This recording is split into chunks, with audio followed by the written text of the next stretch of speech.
their hearts were heavy for us on our high holidays. I came across this clip that I just wanted to share with everybody just for a second. It's only 1 minute, but I thought it was sort of fitting as we head towards this election season to learn from one of the modern Jewish prophets. This is from an interview she just did recently with David Rubenstein. I think is the biggest threat to our democracy.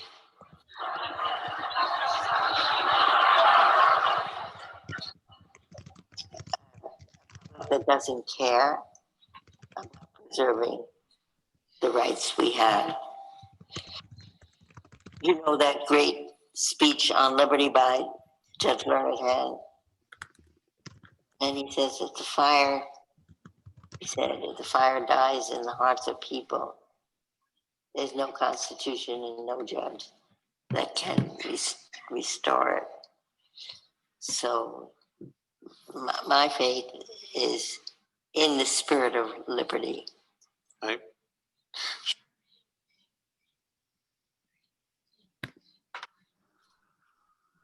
So I was taking that, I'm sure some of you as well, are thinking about our Supreme Court Justice on this evening. I thought that was a fitting way. If the fire dies in the hearts of liberty. So as we approach this sacred season, this season where as Jews we get to exercise our franchise, I just want to take a couple of seconds to welcome all of you and to express the support of some of our Pursue Justice team.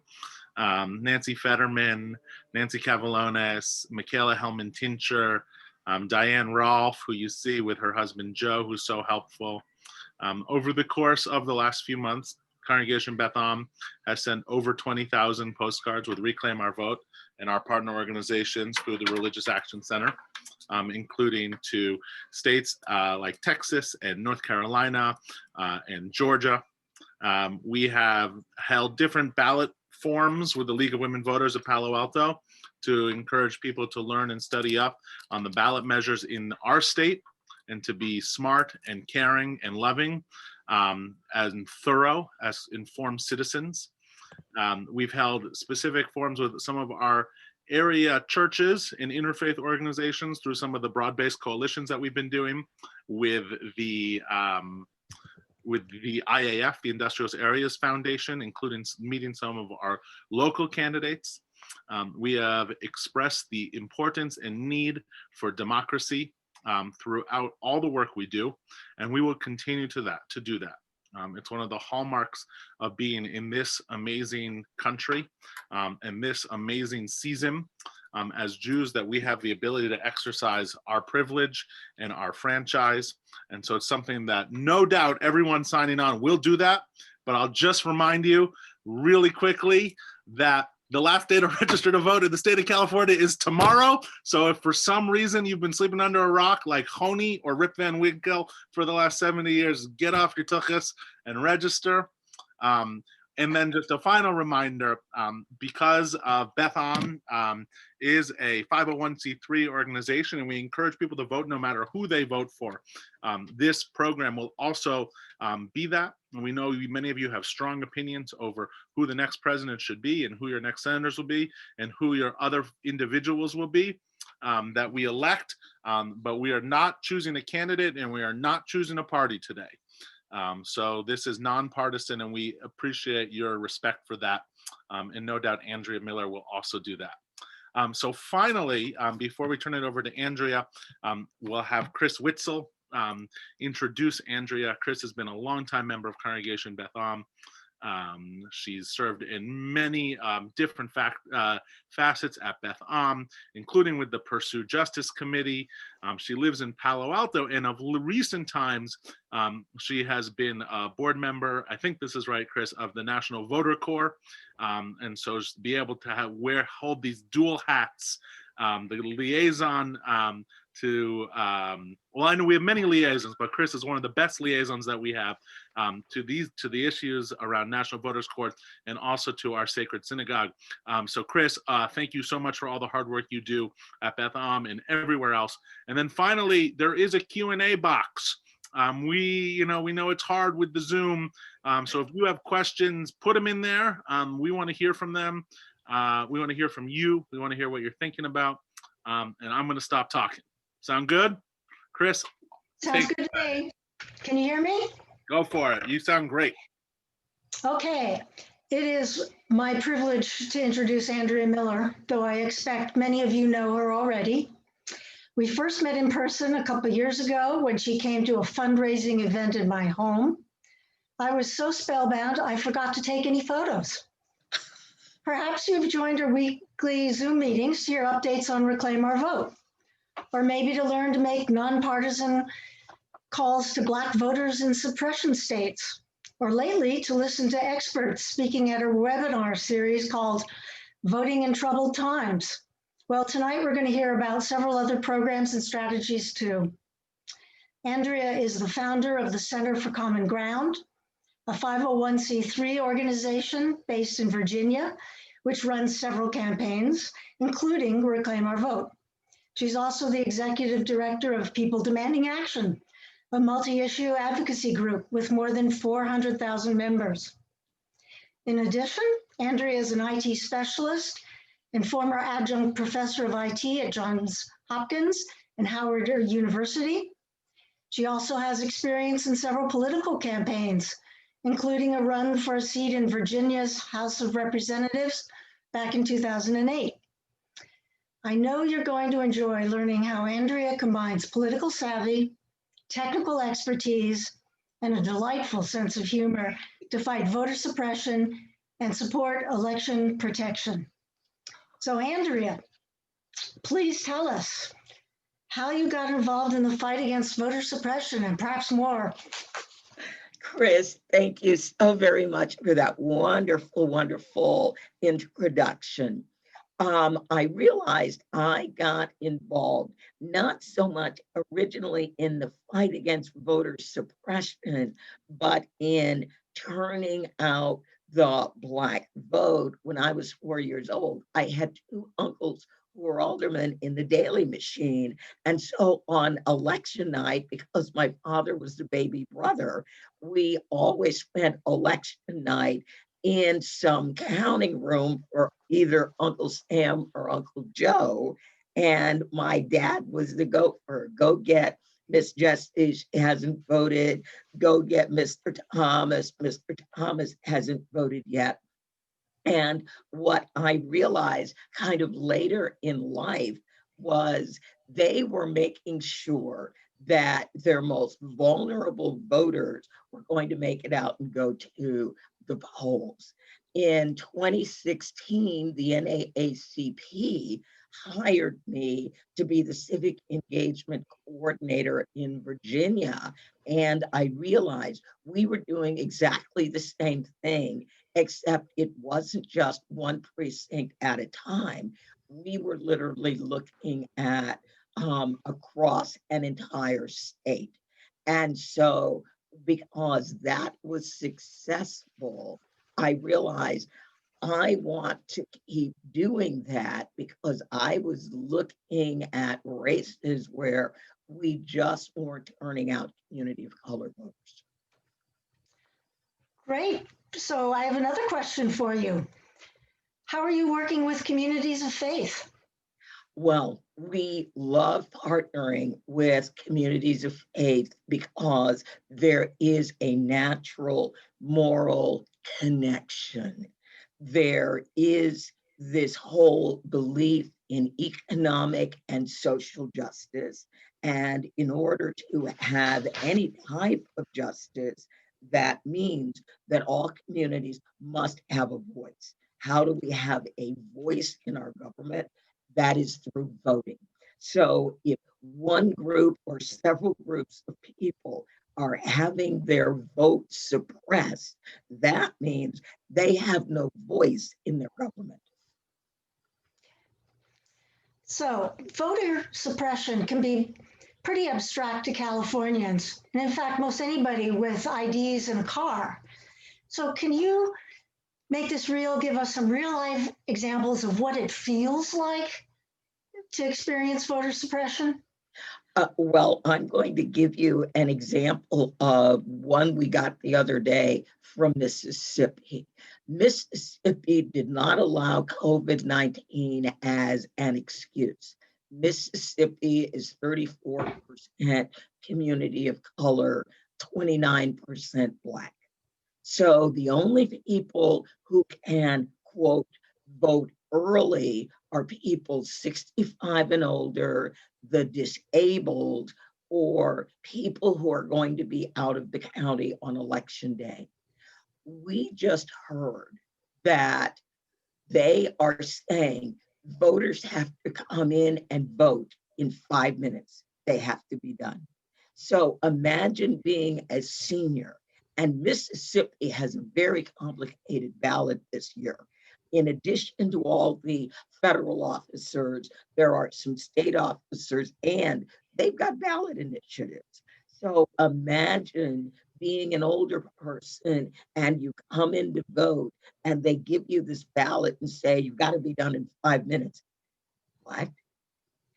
Also, voter ID or photo ID sounds like a reasonable idea. Everybody should have a photo ID. If you were born in the South prior to 1966, you were not born in a hospital because Black people could not be born in a hospital prior to 1966. So that means you were born at home. Now, when you're born in a hospital, what happens? Well, there are people in the hospital who come around with forms. They officially fill out a birth certificate and they get it filed with the county, and there's paperwork. If you are a rural, poor, Black voter, you may never have had any of that paperwork if you never left your rural community. Everybody knew you. It was obvious you were born. They were looking at you. You weren't hatched. So suddenly, when people had to have photo IDs, especially now if you are over the age of 65 and you no longer drive, you do have your Medicare and your Social Security card, but there's no picture on it. And so now they're saying, well, you're going to need someone who's older than you who can attest that you were born on this day. Well, I'm 89 years old. I got to find somebody older than me to attest that I was born on this day so I can get the background documentation. That can be very, very difficult. Wow. Plus, Wow. it's not free. It's normally about $50 to order a certified copy of your birth certificate. And that's assuming you had one in the first place. Mm. Oh boy, I'm really glad Mom had me in the hospital. All right, so tell us about the work Reclaim Our Vote does. And what particularly fascinates me is why you target low participation voters when the political parties are always going after their donors and solid supporters. Well, when you look at elections, and I operate by the numbers, everything for me is about numbers. I used to work in a bank and I worked in the statistical department with statistical analysts. So when I look at elections and I look at elections that were lost, it was, well, did we lose these elections by a lot or how much? Who voted and who didn't vote? So what I noticed about a lot of elections that we lost, especially in recent times, say from the year 2000 and on, what happened was we began to seriously lose the participation of Black voters, especially in the South. You may remember, well, some of you may remember that in the mid 1960s, suddenly there was this rise in the South of Black governors and Black mayors, well, Black mayors all over the place.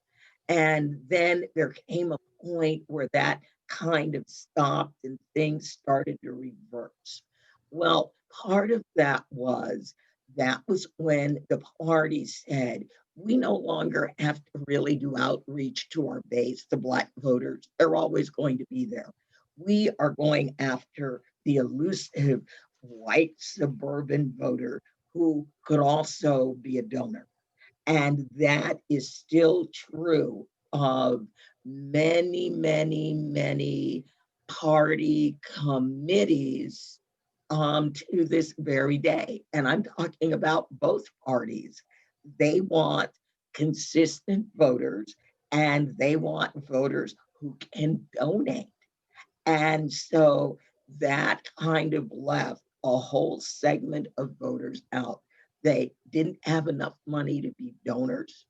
And as voting became trickier and harder, they kind of stopped voting because it was hard, it was confusing. There weren't people looking out for them, calling them up saying, do you need a ride to the polls? We'll arrange to get you there.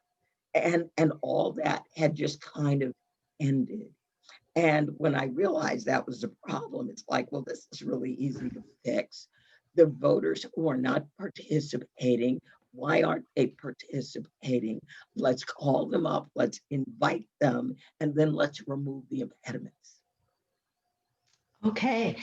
In fact, I remember you once telling a story of talking to a woman who was 90 in, I think it was Florida, who had always voted, and you spoke to her.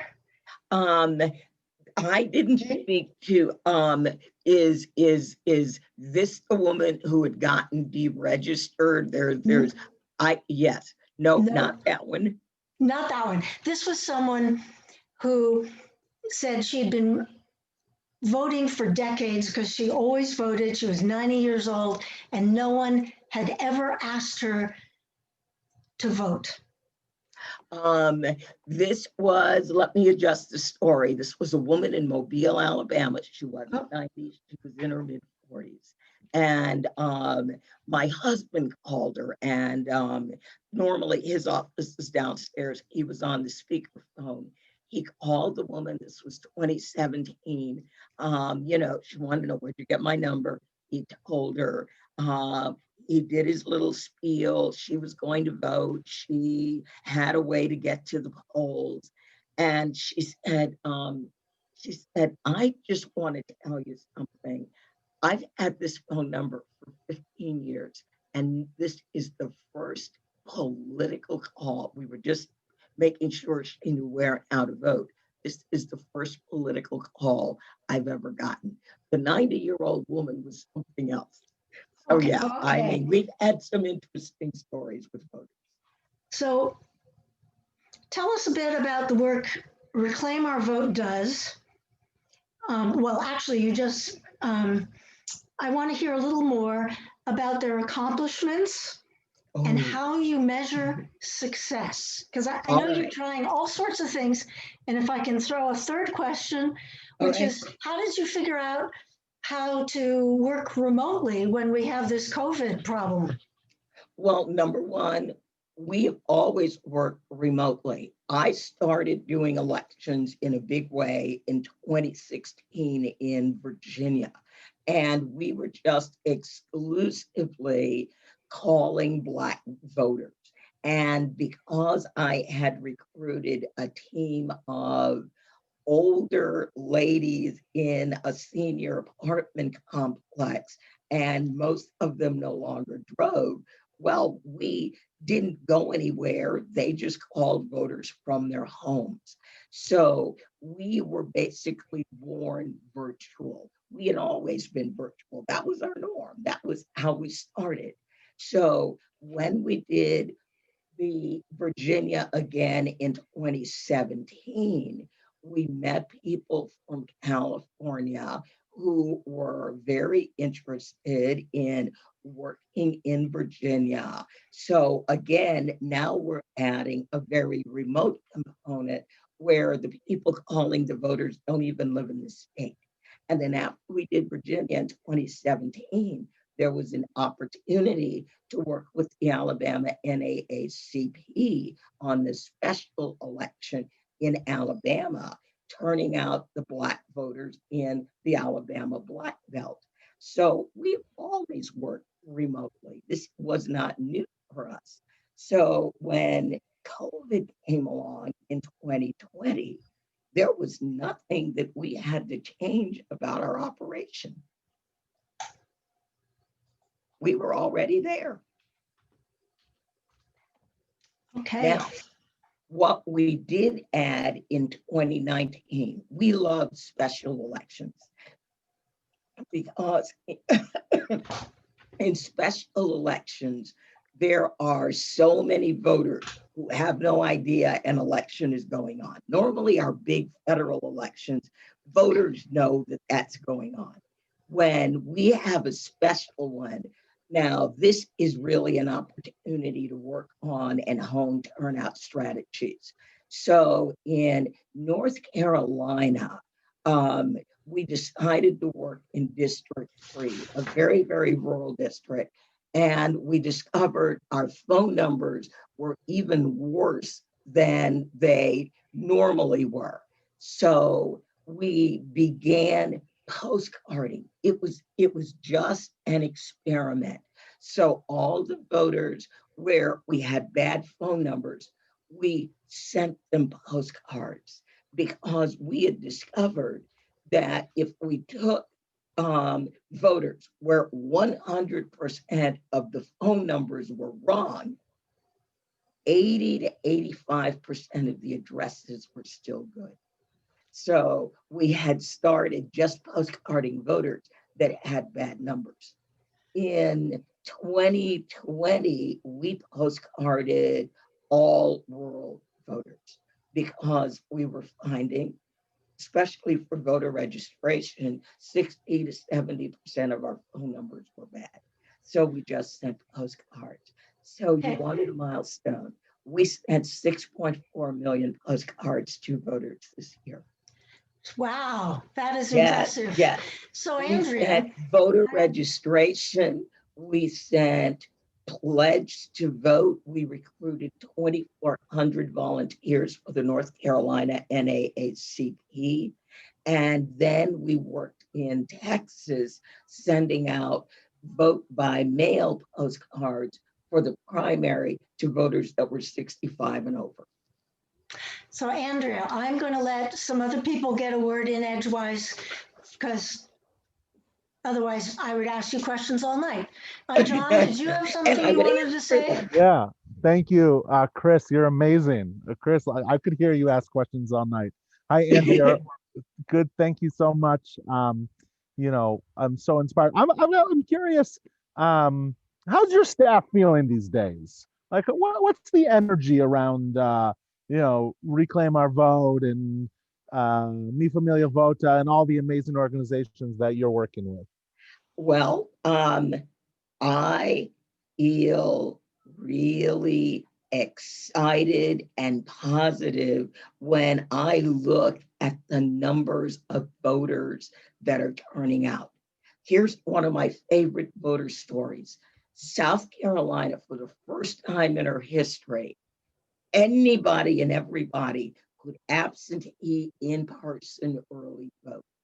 That's code for we're a state that doesn't have early voting, and we only let people vote early who meet one of the approved excuses. So suddenly in South Carolina, everybody was going to be able to absentee in-person vote.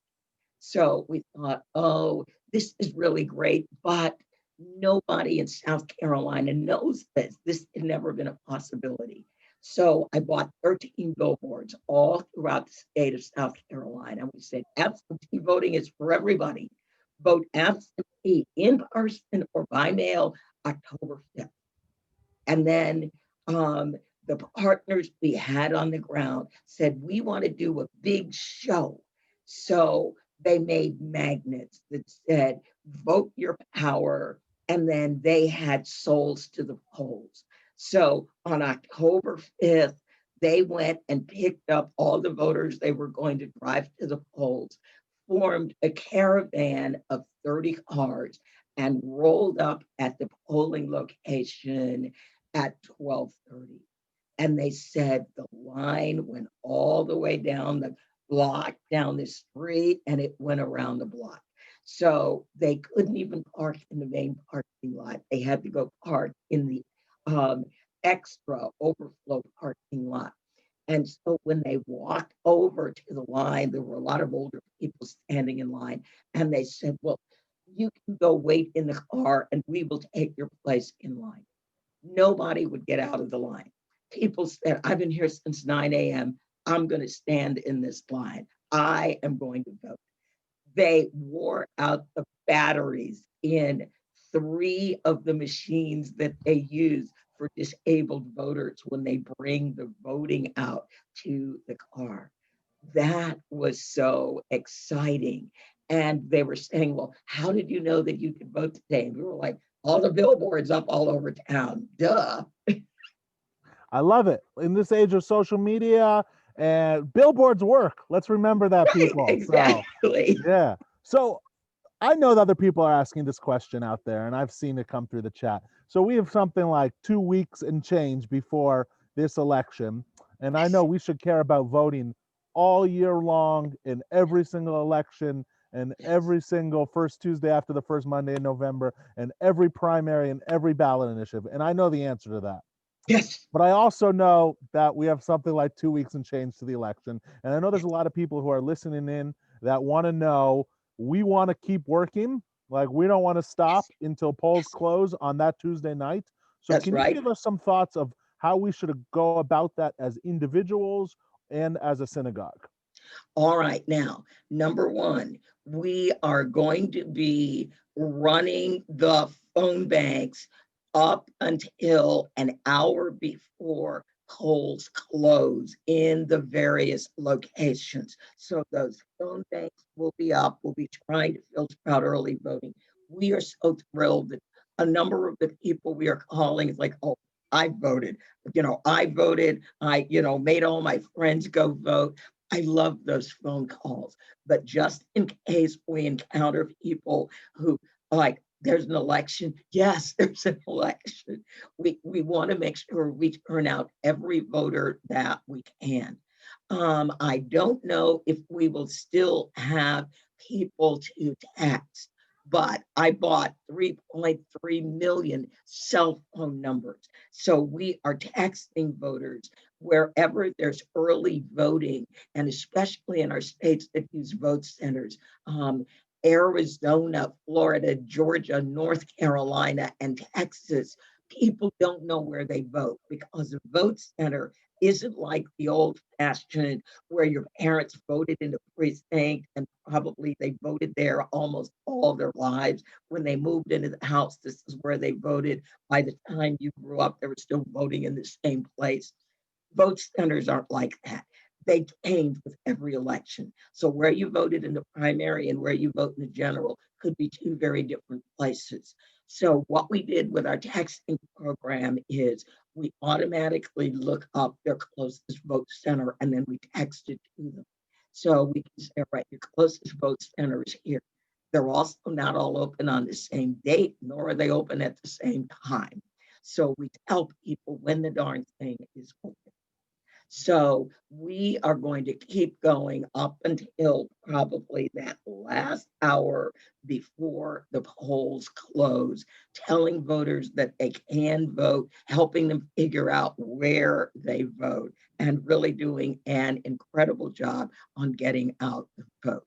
Billboards went up all over the state of North Carolina. They already are up in Georgia, Alabama, and Mississippi. I got to go back and make them put the artwork on the Alabama and Mississippi ones, but they're up giving voters the information they need. And this is for everybody, whether you're in a target state or not. If you see a voting problem, see something, say something. We have an election protection tool. We're actually doing training on it tonight. It's called See Something, Say Something. And it's CSAY, SEESAY 2020.com. Thank you, Andrew. So let me just if I, as an individual, want to help out with this texting or with these phone bankings, I go to where and when and how do I do that? You can go to centerforcommonground.org, and there's a big volunteer button that could literally knock you over. And then you sign up there. And then we are working on getting people, and you tell us what it is you want to do. I want to text, I want to make phone calls. We offer and have phone bank training every Monday. I'm actually going to give you a series of links where people can go and you can join phone bank trainings or phone banks where you can call voters. This is where you can go there. I just popped that in there. So we have training every Monday, National Phone Bank every Tuesday. Practice what you learned on Monday in a group setting. Phone banking is not scary, especially calling our voters.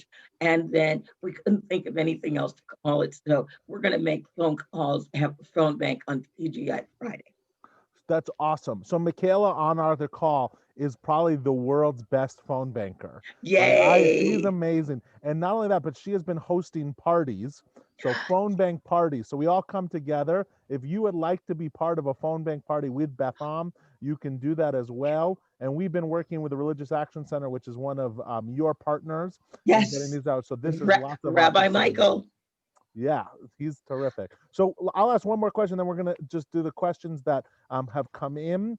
We put all those links about where you can get in. And we're really excited that we have our next phone banking party. And then we're going to turn it over to Nancy to ask some of those questions and to share some of the thoughts that Betham is doing.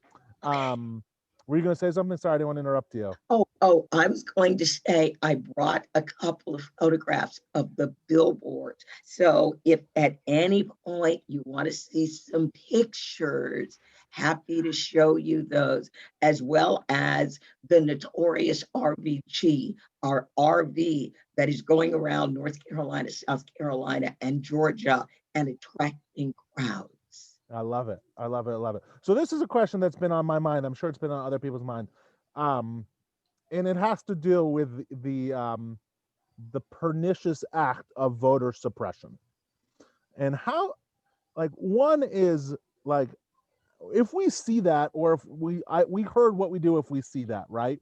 We see and say, right? Yes. But so is there anything else that we can do to help combat the voter suppression as opposed to just turning out the voters? And then I guess the follow-up to that is what happens on November 4th? Is there still work to be done? Oh, yes. Oh, yes. Oh, yes. On November 4th, we get serious about ending voter suppression, where we go and we say, you know what? Voting in the United States has never been a right. Voting rights is a total misnomer. Voting is a privilege, and that privilege in the Constitution has been expanded over the decades.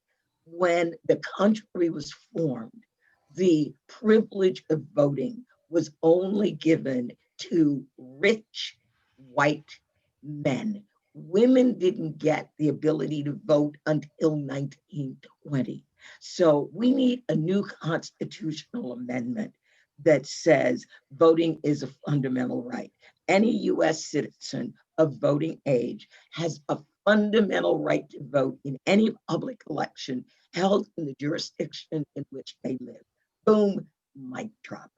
This would end felony disenfranchisement. People, when they are convicted of a felony, are not stripped of their citizenship. They are generally of voting age when they go to prison. This would ensure they have the right to vote. We're also going to need to pass a lot. Well, we could probably revive John Lewis's old Voter Empowerment Act and fix a lot of these little loopholes that states have used to create mischief and make it so that people can't vote. Let me go back to the constitutional amendment. If the voting were truly a right, then I would also have a right to choose not to do it. And I could still remain on the voting rolls and they couldn't kick me off. That is one of the main ways that we lose people from the voter rolls who don't know they've been kicked off. People believe that once they register to vote, they're going to be registered forever. They get that if, yeah, I move, I probably have to do something. But we have people who've lived in the same place for 20, 30 years that are suddenly being kicked off the voting roll because there wasn't anybody they wanted to vote for in the past two federal elections. That's not right. Amen. That's definitely not right. And so I'm going to turn it over to Nancy Cavalonis, who's got the questions from a group. But I do want to remind all of our people out there that there is an opportunity to expand voting rights in California with our ballot measures, right? And Beth while we would never support a party or a individual formally, we do have a formal position on Prop 17. So we'll encourage everyone to support that as part of the expansion of voting rights in California. And so my hunch is many of you have already submitted your ballot, but as you submit your ballot or as you go to the polls on November 3rd, we do endorse as the Religious Action Center of California, Prop 17, which is an important way to expand franchise. Nancy C. Hi, Andrea. Hi. So the question that we have from Barbara is, how can we be preparing for the threat of aggression and violence at the polls this year, both in regards to generating proactive statements now and responding effectively at the polls? Are there any groups specifically focusing on this? We are working with the NAACP, and there is a very broad coalition of groups that are working with them. There are 4,000 attorneys in these groups. They will be poll monitors in a group of 12 states that we have identified as being very likely to experience voter intimidation. We are also analyzing the population of various precincts, and we are trying to proactively identify the hotspot, probable, likely precincts where some of these incidents will occur. The people that are part of this coalition, they will have See Something, Say Something. We upgraded See Something, Say Something so that you could take a photograph of an incident or make a video, and then you can post that on See Something, Say Something, which then takes your post and puts it on a very public map. We are also monitoring social media to see if any groups or individuals are talking about doing things at polling locations, and we are pushing that through. See Something, Say Something. We have written a letter to all of the state and county election officials, identifying that we will have poll monitors in their state. And then that letter will also go to the chief judge of the polling location, notifying them that we have people there.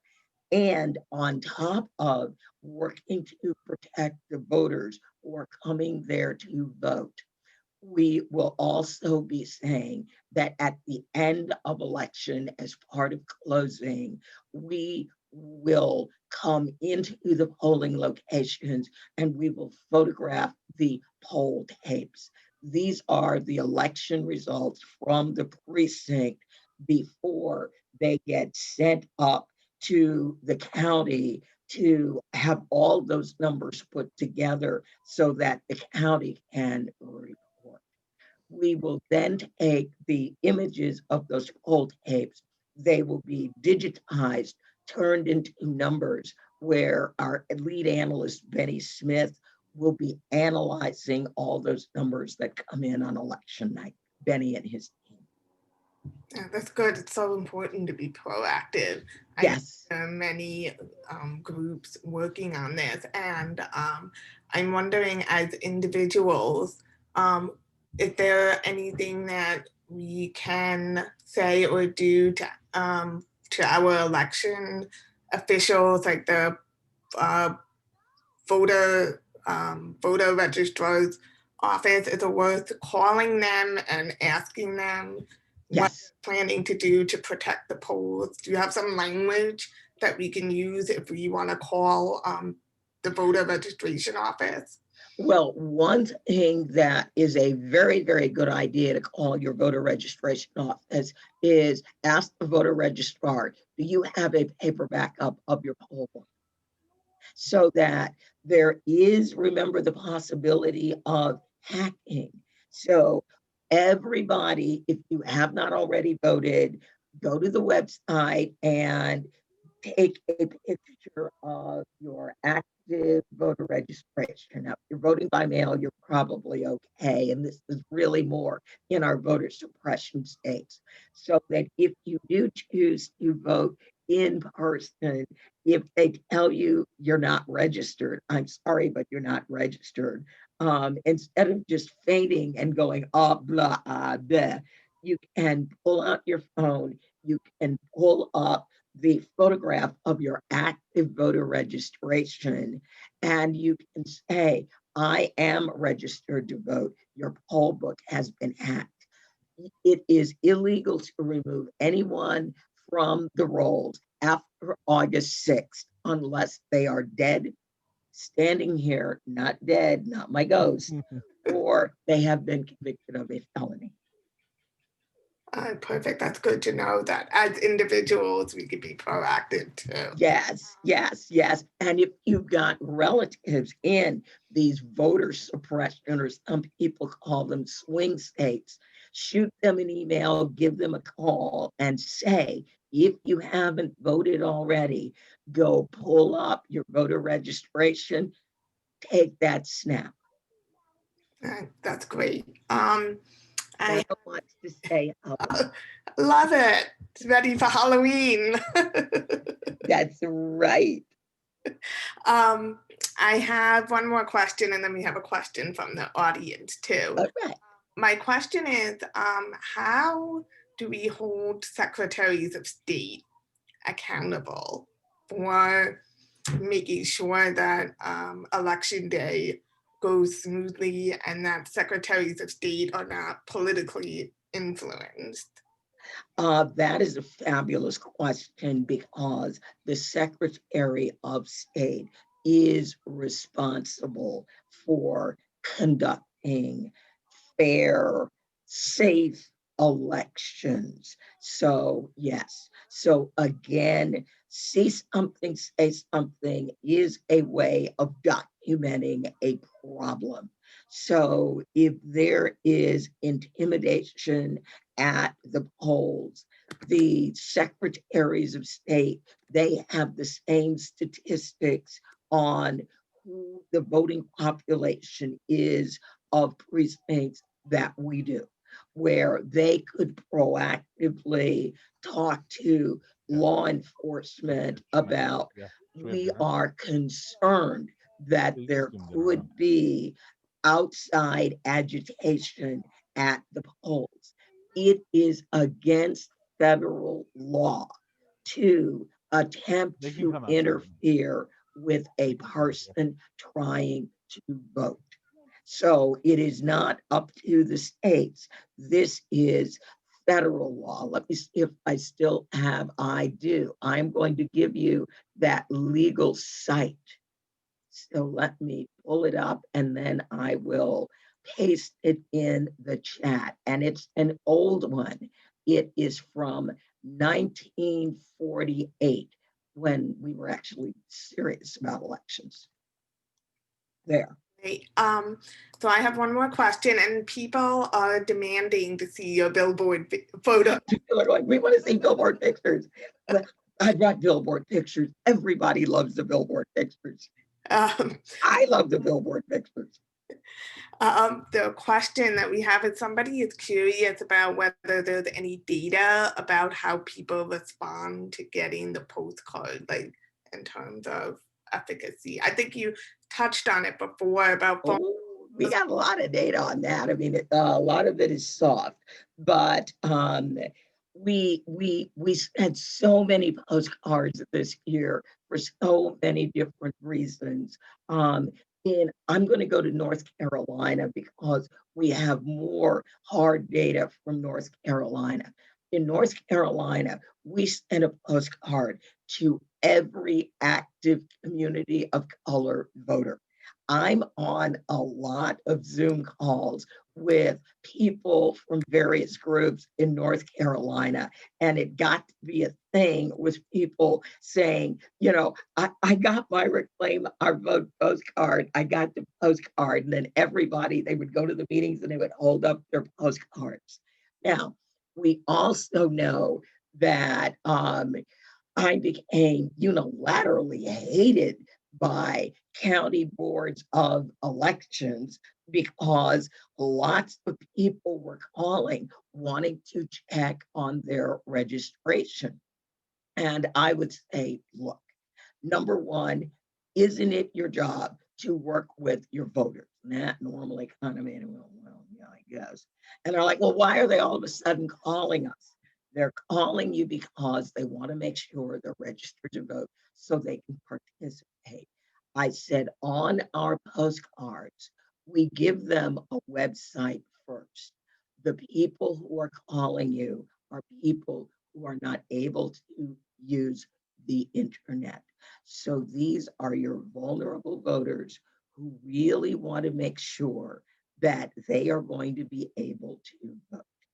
And so normally that would kind of get them calmed down because now they had to do extra work because voters wanted them to look up their voting information and make sure they could vote.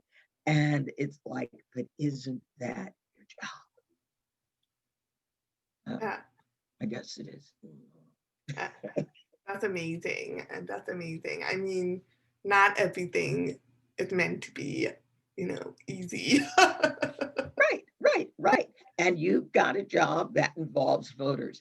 Here's the other thing that happened in Texas. Yes, Texas, that giant country kind of down in the Southwest, Texas.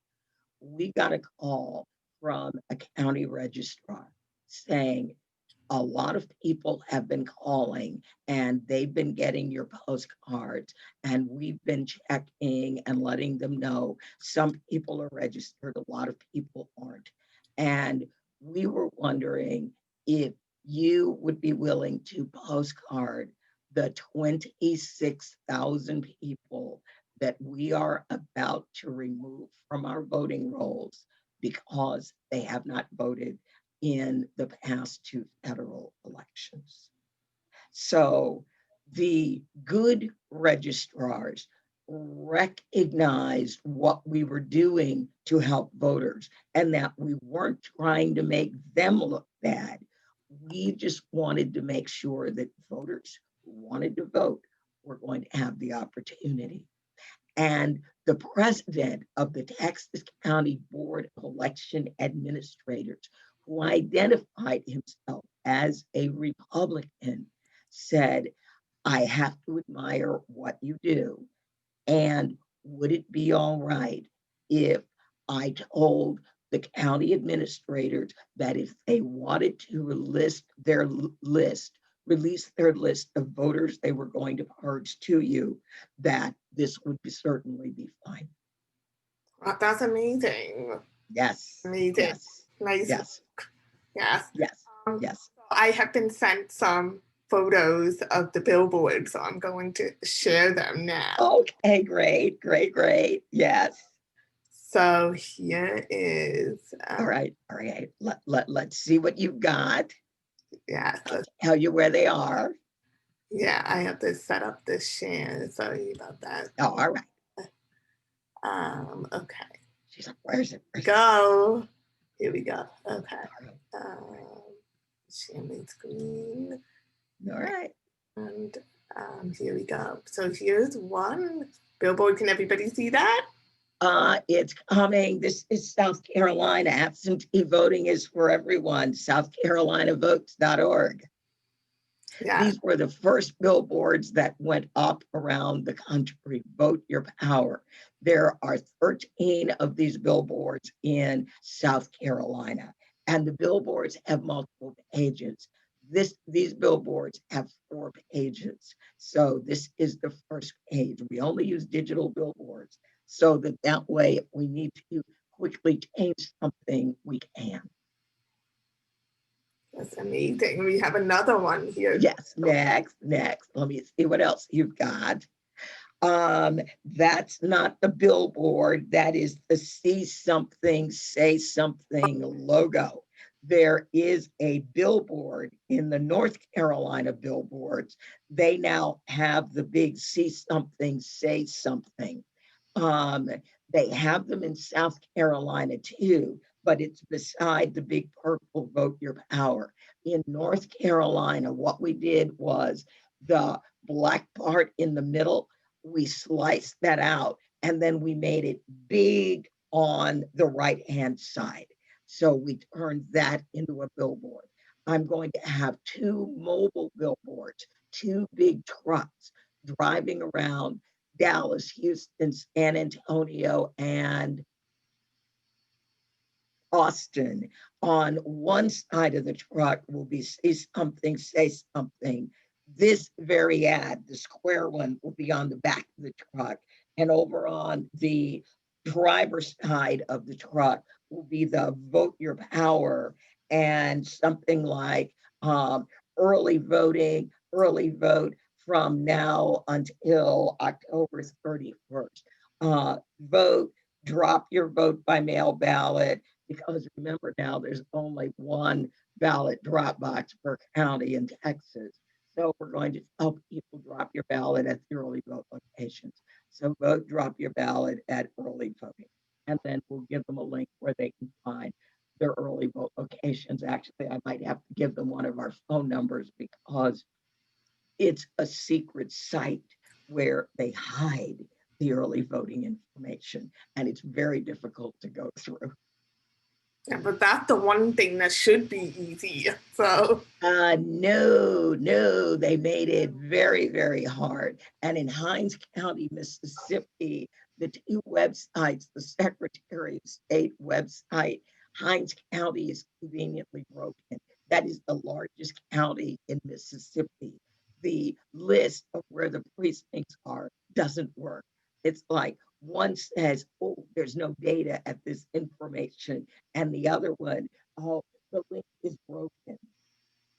It's like people are going to be voting soon. How are they going to figure out where they vote? They're like, well, it's Mississippi. Figure it out. We're hiding it. It's a secret. yeah, well, we're bringing it all out into the open thing. Yes, and I published that on See Something, Say Something, and our attorneys will be calling the Mississippi Secretary of State on Monday. Hi there. It's us. Andrea, this has been so amazing. Do you have any parting words as we reach the top of the hour? Yes, and my parting words are this. We really are at an historic time in our country where our country really has to decide who we are.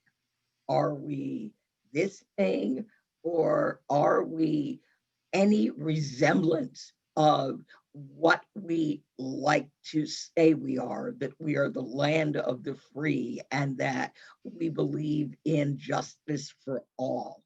So we're going to be making that decision. And right now, I am just so excited that with this huge turnout, especially among voters of color, that it is really looking like people are standing up. I feel like it's the 1960s during the civil during the real beginnings of the civil rights movement, where coalitions of conscience have formed, which is what this is, where it's faith communities and civil rights groups, and it is just plain people who have a very moral belief in justice and fairness. And we've all come together and we are all working for the same goal.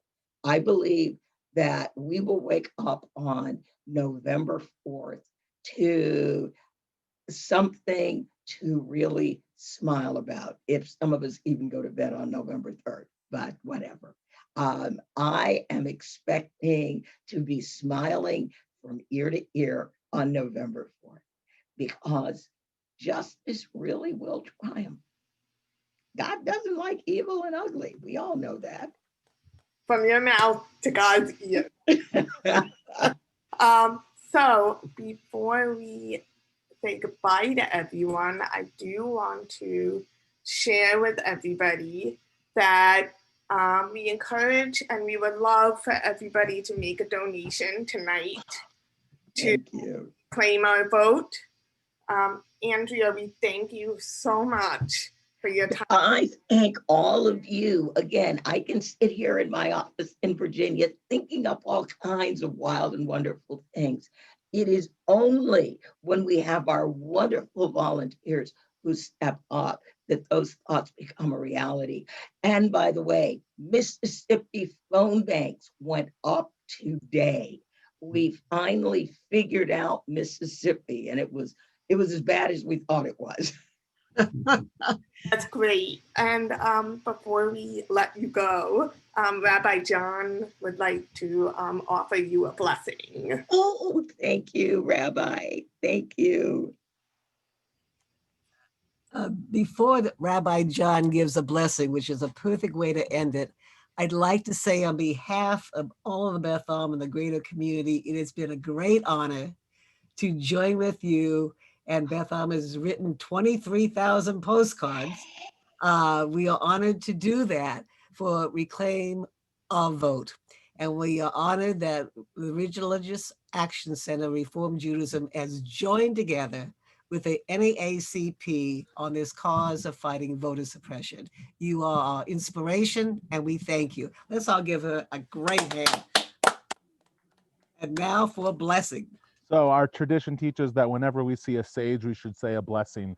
I don't know if people call you a sage, but you're a sage in my mind, a sage for justice, a sage for passion. You inspire all of us.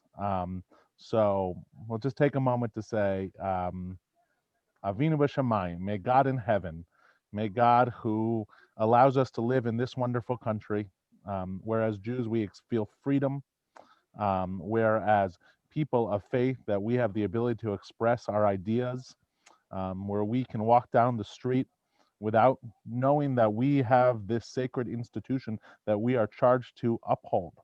May we always hear those words. I'm reminded of the letter that George Washington sent to the Jews in Newport, Rhode Island. May every person, may every man and woman live under his or her own vine and fig tree, with none of us to make us a sage. Andrea, may God bless your work. May God bless the hands of all of your staff members, of all of your volunteers. May you continue this sense of a moral crusade. And at November 4th, may you be able to get some sleep, because you won't get any until then. So. Part A. Amen. Thank you, everybody. Thank you so much. Thank you all. Thank you. Thank you so much. Bye. Love you all. You're the best. It's mutual. Take care. Bye. Bye. Bye. Have a good night, Andrea. All righty.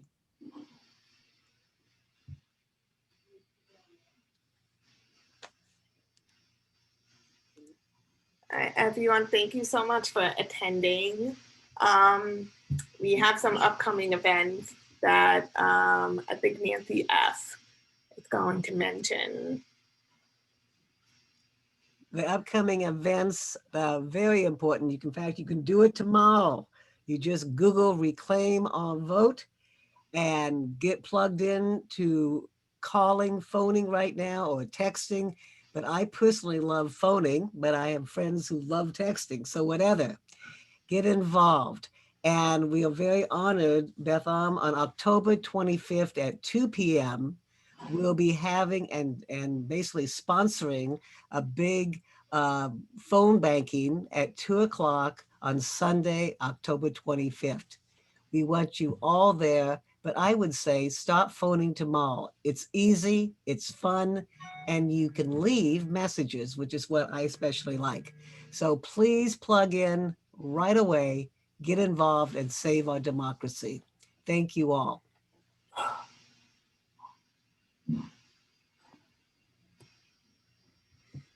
Have a good night, everyone. Good night. I put the link to the action kit in the chat. Perfect.